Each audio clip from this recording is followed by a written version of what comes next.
Hello, Joe. Hello. Oh, hey, what's going on, Colin?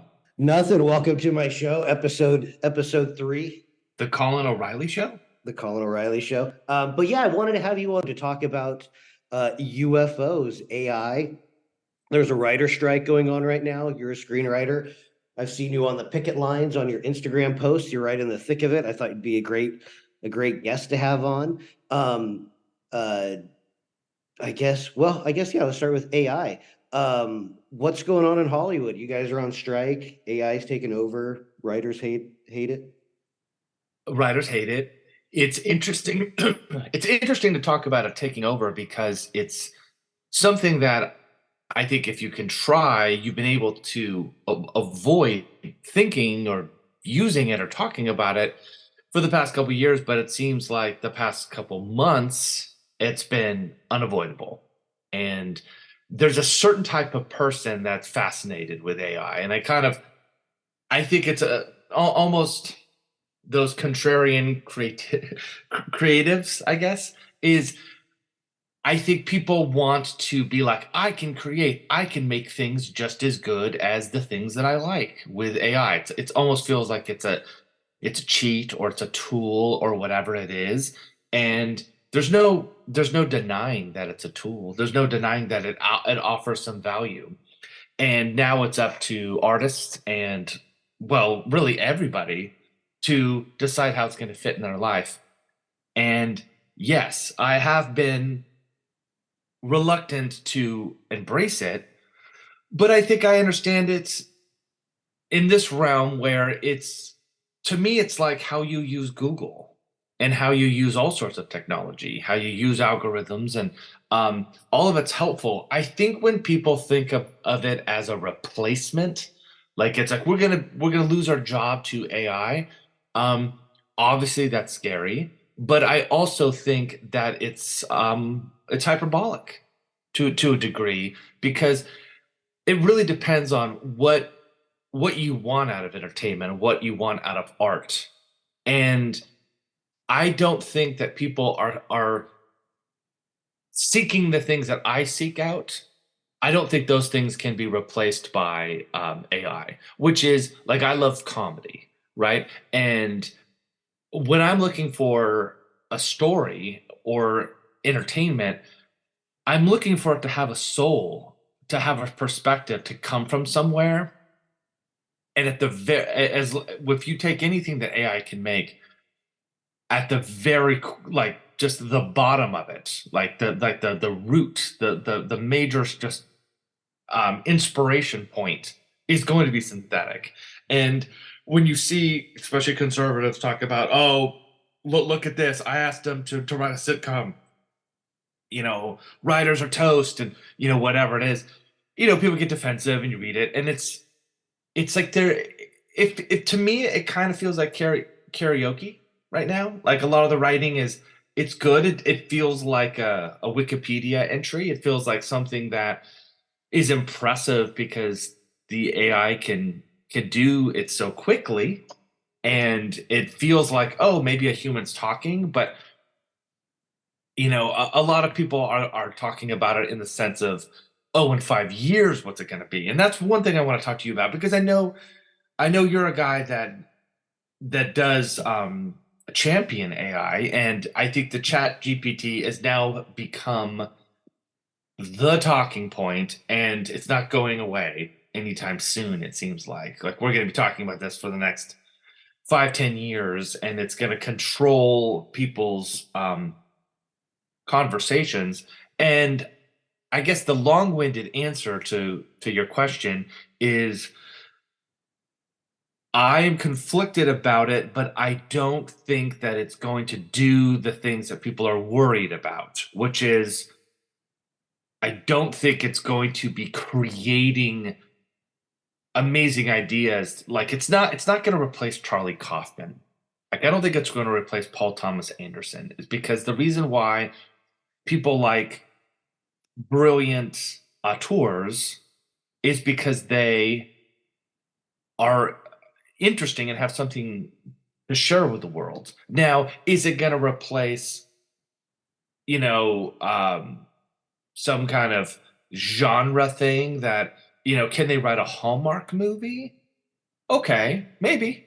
Like, yeah, I think that that's where we're gonna start. It's like if an AI thing is gonna write a movie or a book or a song or whatever, it's gonna start out being the most bare bones, formulaic, soulless thing possible, and then we'll go from there and we'll see it. I just don't know why we're doing it because it's kind of I think we're doing it because we want to see if it can get there, if it can replace our best artistic endeavors, but that's going to take a while, so we have to deal with all of like the shitty genre stuff that it will hopefully, I guess not hopefully, but it'll jump over these hurdles and eventually it can make something amazing. But I just I think at the end of the day, it's still not going to be as admired by me than if a real person did it. It's a different type of accolade, I guess. It's more like, yay to the programmers that you did this, but um, to what end? What did we sacrifice for it? You know? That's awesome. That's a great answer, man. Yeah, I love AI. ChatGPT is my best friend. I talk to it every day. Um, Okay, so yeah, let's but I talk about use it that. for So science. Yeah. yeah, no, to you, are you treating it like it's Is it gonna Google on grow up with steroids? you? No, I mean I use it to talk with. I'm fascinated with it. I feel like I finally have a friend that will just talk to me about science nonstop. Um, and I can challenge it, and it can it can't really reason too far yet. They gave it this one test called like the mirror test, and it Uh-huh. it, it would qualify as having sort of the awareness of like a or mental capacity of like a 9-year old. It's just like a super gifted 9-year old. Like your friends with Doogie Hmm. Howser. And I'll try to get it sometimes to extrapolate more, think about stuff, or do thought experiments for things like gravity or dark matter. But it's a language model. And so at the end of the day, it's sort of just like when you're texting and you do like, or you're on Google and it does like predictive text and it tries to figure out what you're typing next. Um, Yeah. that's what it is doing on steroids. It's just using the whole internet or as much of human knowledge that's digitized as they could give it. They do what's known as training models. And there's different types there's like three major types of, I'm such a nerd. There's like three major types of neural nets. I can't even say it, neural nets, rural juror. Uh-huh. Yep. Um, where they're using these now.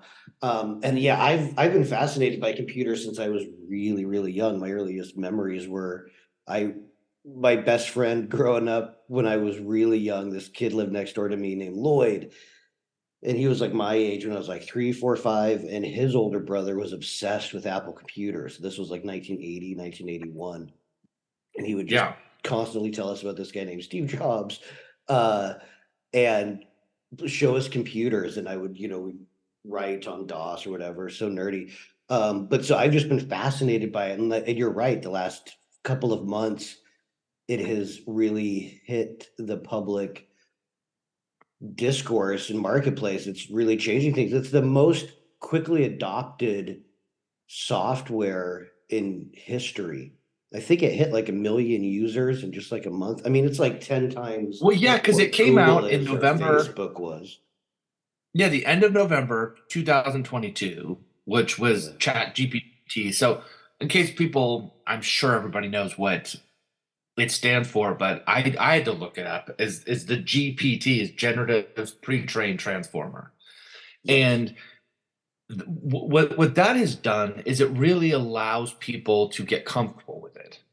It allows people to really truly kind of sit there and test it out, like what you were saying, Yeah. that you could challenge the The chat, that. transformer is the type of learning model it uses, I Mhm. believe. Mhm. And I think it's normalizing it. I think it's taking it away from this sort of speculative technology to an actual putting your heels down in the dirt and engaging with it. And that's Yeah, yeah. exciting for people. It's terrifying for other people because, you know, we have spent our whole lives fearing a robotic uprising, right? And I think this could dovetail into talking about UFOs because if you think about how we've grown up treating UFOs, it's been this unknown of okay, they exist, cool, but what does that mean to us? What are the consequences of us engaging with aliens? How do they feel about us? What do they know about us? What do they want to do with us, right? So that's always been something we've talked about. And so as we get closer to getting an answer for that, it becomes more terrifying, right? Because it becomes less speculative. It becomes less of this just sitting around in a lawn chair around a campfire, waxing poetic about what would happen if aliens showed up. Now it's okay, they showed up. Now what's going to happen? We have the And same that, thing with yeah. AI, right? The same thing with AI. We're sitting there going, okay, it's happening. So this AI is here and it is getting smarter by the day. It's being tested. All these resources are going into it. All these people are engaging with it. It's not going away. Here it is. So what is going to happen next? And science fiction writers for hundreds, 100 years have told us that something bad is going to happen, right? Same thing with aliens. When aliens show up, most likely, and maybe this is just the storytellers in us, but something bad's going to happen when they show up, right? It's not going to be this kumbaya moment where they sit down, we all kind of have a Thanksgiving meal, and then we give them the smallpox and they die. That's how we would handle it. But chances are that they're probably going to, be more powerful than us and use their brains to shoot lasers into our dicks and we'll die, right? I think that's the the general consensus, right? Yeah, I'm exactly. joking. No, well, yeah, Um, no. I think, I mean, I think it's like to go back to what you were saying in the beginning of AI now is sort of clunky and doesn't write great stuff. And I think it's like photography. I think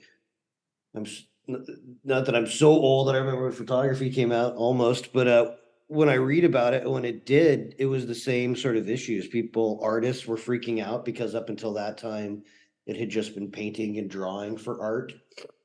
And people would go to right. museums, and it was like the movie industry. People would stand in line to see the next big release and what kind of reviews it got. And museums were essentially trying to sell tickets, and those were the early Yeah. blockbusters. And when the camera came out, a lot of painters flipped out. A lot of museums, said, "We're not going to show this. We're not going to use this. This is Yeah. cheating." And then I think some people just started to use it as a tool. It's just generational. I think like when drum machines came out, and it was the same thing. I thought that great bumper sticker, "Drum machines have no soul." And like you were saying, Yep. the writers have no soul. But I think it'll be now the kids who are starting to come up on it and will be starting to use it, will use it like photographers did, maybe as they could do both or use it as a tool or and it's so new. It is just the consumer Yep. friendly public version is just a few months old, and its growth is exponential, not even in terms of years, but in terms of months, weeks, and then days. It'll start to get so fast. That's what some people would hypothesize. And once it reaches what's known as AGI, or like general awareness, where it's just like you or me, a regular person, a few days or hours after that, if it's able to teach Yeah. itself, it will just become like hyper intelligent or hyper aware. And that's the sort of, they say, the Yeah. technological singularity, like a black hole. There's that event horizon beyond which, once you cross that line, humans, we can no longer make accurate predictions about it. We're no longer in control of our destiny or reality. This new box Yes. will. And I think, Crazy. there's the uncanny valley level to it as well, which is there something intrinsic in something that AI can create that a human can distinguish? And the answer seems to be like, no, the uncanny valley will be leveled and it won't Yeah. exist, and you will be able to tell because with computer animation, for example, Yeah. when they do eyes, you can always tell, right? You can always Yeah. you understand that the eyes are always that one thing, that they're just there's just something that we can distinguish. And but that's more of an artistic thing of manipulating the pixels. And anytime you watch like a cut scene of a video game, you're always just like, okay, I don't know, how are they gonna Yeah. jump that? How are It's they gonna still an make that? engineering problem, but getting better even, Yes, I think,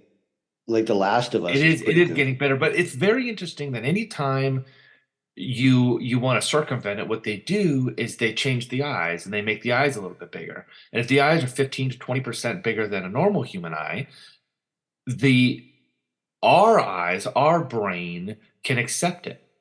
It feels like you're like, okay, you're not trying to be a human, you're just trying to be a character. And you can accept it a little bit more. That's what they do with like Disney animation, right? With like, let's say Frozen, for example. They get these huge ass eyes, right? Because Yeah. they're not trying to make it look like a human face. Yeah. Well, And I some of think it there's now something is, that you can accept that a little bit easier. yeah. And I think even that's getting better in the sense of like that new Indiana Jones movie, because he's Yeah, so old, they try to de-age him or whatever. yeah, Because yep. like you were saying, it's just pixels.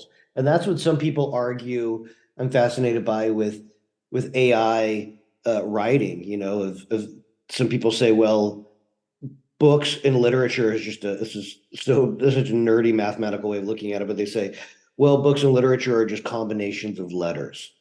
And there's a couple of scientists in Spain right now who are trying to create like an AI operated like infinite library, because they say, well, if all books are just combinations of letters, just like numbers or combinations of smaller numbers or whatever, that they're trying to create a database of all possible written books. And then you would have an AI librarian. So you Well, I mean, how different? Okay, Colin, here's a question though. How different is that theory than from the infinite monkey theorem, right? exactly, it's the same thing. It is the same thing. And now we can mathematically, sorry, my computer, now we can mathematically test it. I think with monkeys and that stuff, I think as a thought experiment, you may never get to Shakespeare, but with AI, I think you will.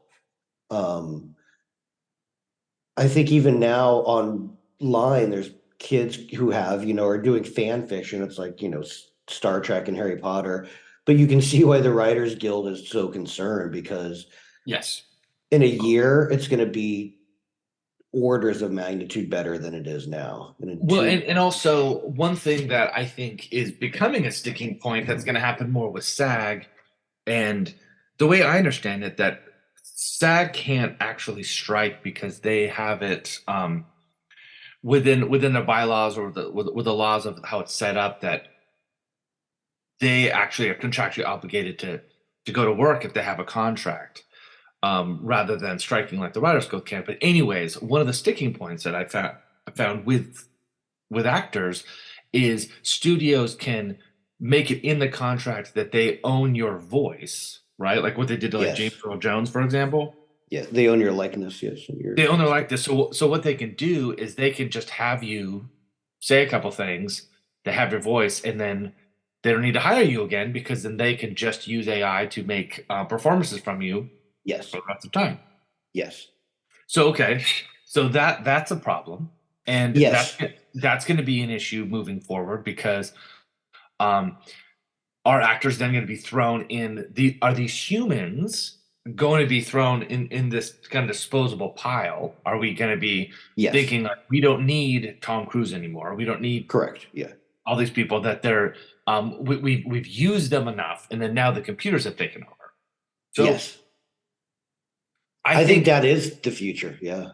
and I think that's where this sort of inflection point, which I find a little fascinating, I just want to talk to you about for a second, is that what I've kind of noticed, and it's mostly with conservative people, but I'm starting to get with more liberals as well, is this idea of this like automatic acceptance of like, yes, that's the way, like who cares about that person? And it's a kind of an overall ideology of I think it's people who are like, let's just use Tom Cruise for an example. That someone could be like, I wish I could do what Tom Cruise does, but I can't. So rather than be happy for him and pay to see him do things, there's a little bit of I want to see him replaced in kind of like a ha ha fuck you Tom Cruise. Well, Just use that as an no, example of yeah, or like screw you, creative person, yeah. and almost it's cutting your nose to spite your face that if if we get to the point where humans are no longer participating in art and we've successfully made it where we don't need actors, we don't need writers, we don't need directors, we just have AI, right, and creating things. No, that's exciting to people. Like you say, like it's exciting to you, and you're interested in that. But it's a little bit of an Armageddon type of situation. Yeah, I mean, I can see for me, it's no, I'm liberal, so for me, I don't care about the politics of it. And I Yeah. can't speak for others, but I do say that's the future. That's where it's going because Tom Cruise is a liability. Like he's, Right. you won't call his kids.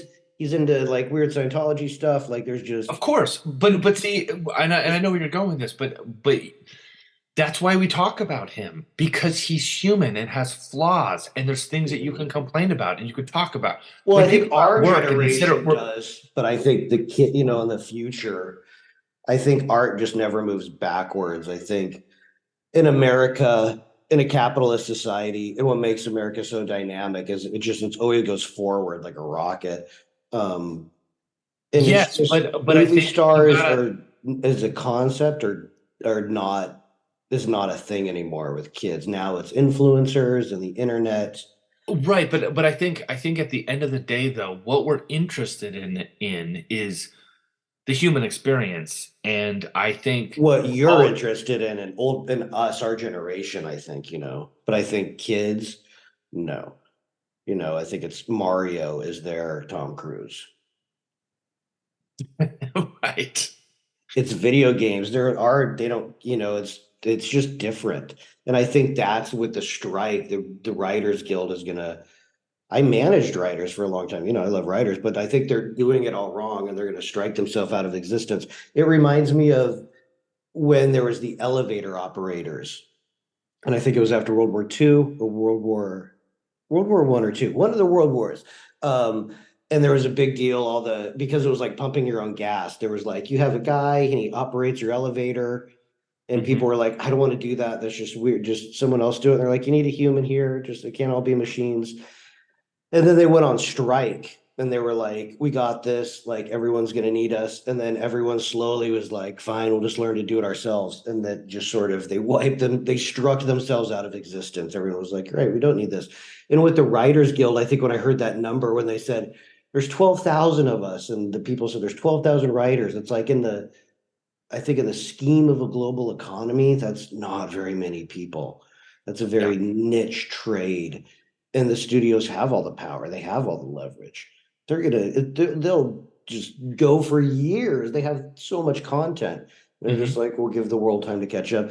Whereas I think it is like a tool, and I think it is going to affect other guilds, like you were saying. Now it's SAG, and it's going to affect the DGA, it's going to affect directors, it's going to affect costume designers, it's going to affect every Hmm. single thing because you can now digitize it. Because at the end of the day, if it's a Steven Spielberg movie or an AI movie, it's created by pixels on the screen of photons. And everything you're saying, I think, is right for our generation of caring about movie stars and their lives.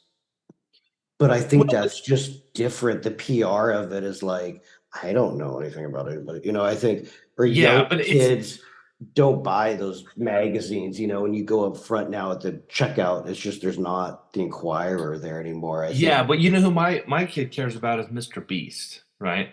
exactly online personalities.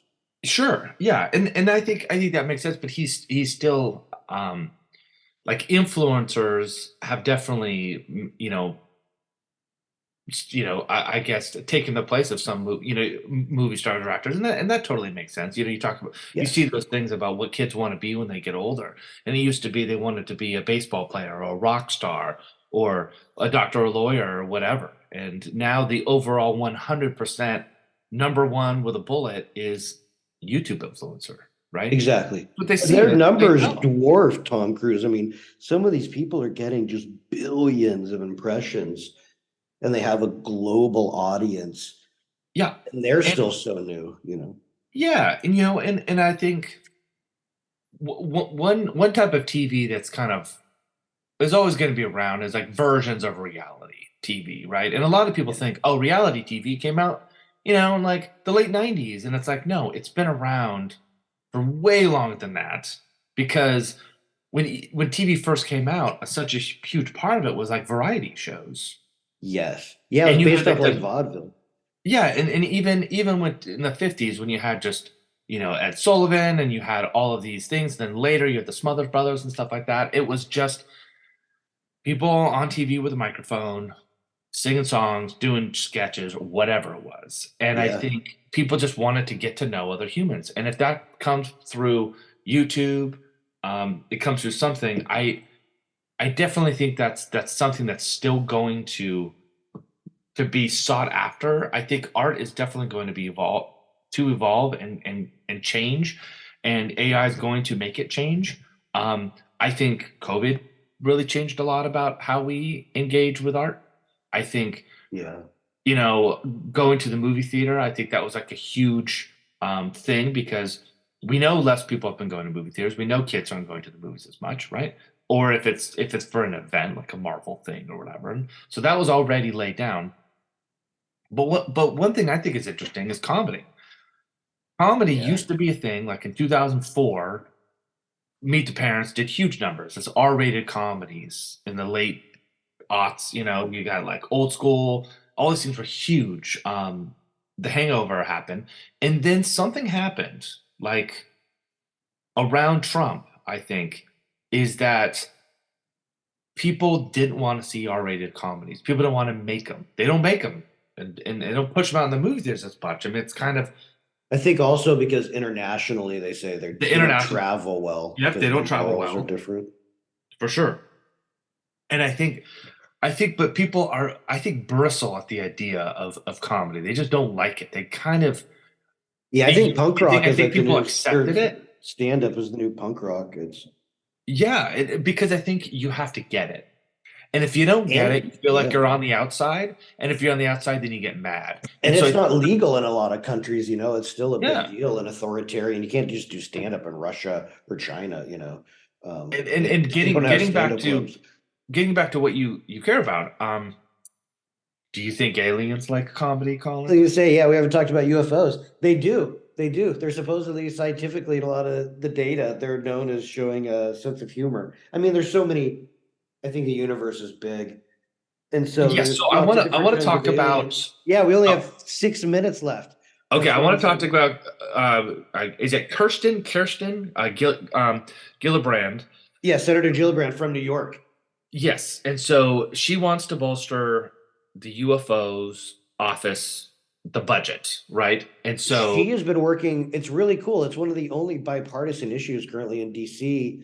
It's starting to show some cracks a little bit, but uh, uh, Marco Rubio, or Senator mhm. Rubio, Senator Gillibrand, Senator Warner, Blumenthal, a lot of heavy hitters.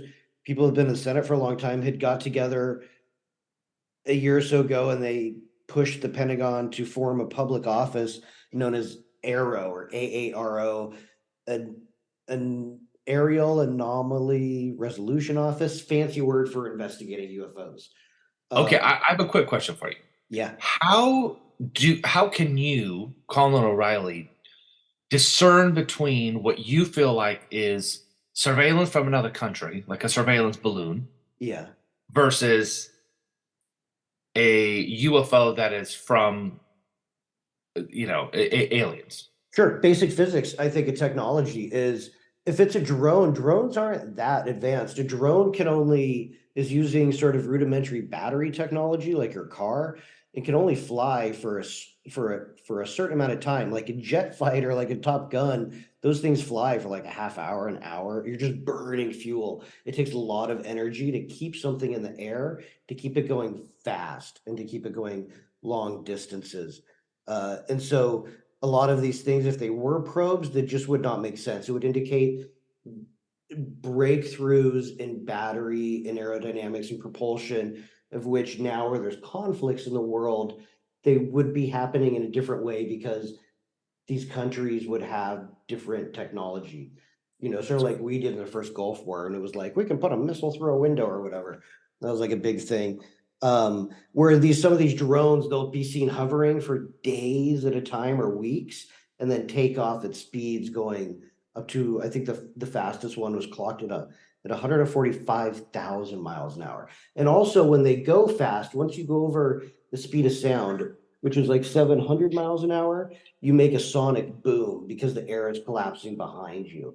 And sonic booms are so, so loud. Okay, There's so laws set where you can only do them a certain amount of times around non-residential locations because they'll shatter your windows, even if you're really high up. They'll really mess up infrastructure. And these things have no sonic booms. They're known as also transmedium. So they can go from water, air to space without leaving any sort of wake or signature. wow. And so think of what Edward Snowden released, where he's like, shows what the government is capable of. They can read every email. They can see every stroke on a computer on the globe. They can record in real time every electronic signature that takes place on a phone or whatever. And nothing, I think, that they say they've searched for has ever indicated the sort of large amounts of manufacturing that would be required and breakthroughs that have also been recorded for over 100 years going on. So it's like, Mhm. but also they could not just be extraterrestrials, it might be ultra terrestrials, which could be the case of humans only occupy 0.4% of Earth's available landmass. We Yeah. use trains and they go in very preset lines. We go in airplanes, very preset routes, and we hug the coasts. 95% of humans live in cities by large bodies of water. Most of Earth is rural, and we destroy it through gases and things, but a lot of it is just untouched. It is monitored through satellites. But there could be a lot of stuff out there that if governments weren't making known to us, we would just have no idea. And so there could be advanced civilization that resides here, known as ultra terrestrials. And it could be them, or it could be artificial intelligence, like Flight of the Navigator, where that ship was alive and the little kid finds it. Some of these things seen could be, it could be like cattle, maybe they procreate, reproduce. And so you just have, we're seeing generations down the line, maybe who built them has long since died off. And they're sort of just like these wild horses running around. Yeah, it's so cool. Nice. Yeah. Well, it is fascinating. It's one of those things where your imagination can participate with reasoning, and I think everybody wants it to be this sort of almost proof that of why we're here. It's natural for pop culture to, most of the time it's usually a bad vibe when aliens come, right? I mean, we have some Yeah. friendly alien stories, but a lot of it is more like the xenomorphs, and it makes sense. It's more there's Well, I was going to say, yeah, I think that's just a narrative tool. And they're used a lot for, I think when War of the Worlds was written, it was more about, I think a metaphor for class warfare or whatever. yes, But the movie Cocoon, they were nice. yep, that's true. And not to cut you off, but I have to go to work now Yeah, in man. my day What? job. But thank you so much for doing this. This was awesome. In the future, it'll probably just be Chat GPT hosting my show. Well, I look forward to being replaced by AI. So I'd As love to come well. back to your podcast in the form of a computer voice. That's awesome. All right, Colin. It Accepted. was great talking to you, man. Thanks for Thank, letting me on your show. thank you so much. Go win that strike. All right. Bip. Right on, man. Bye.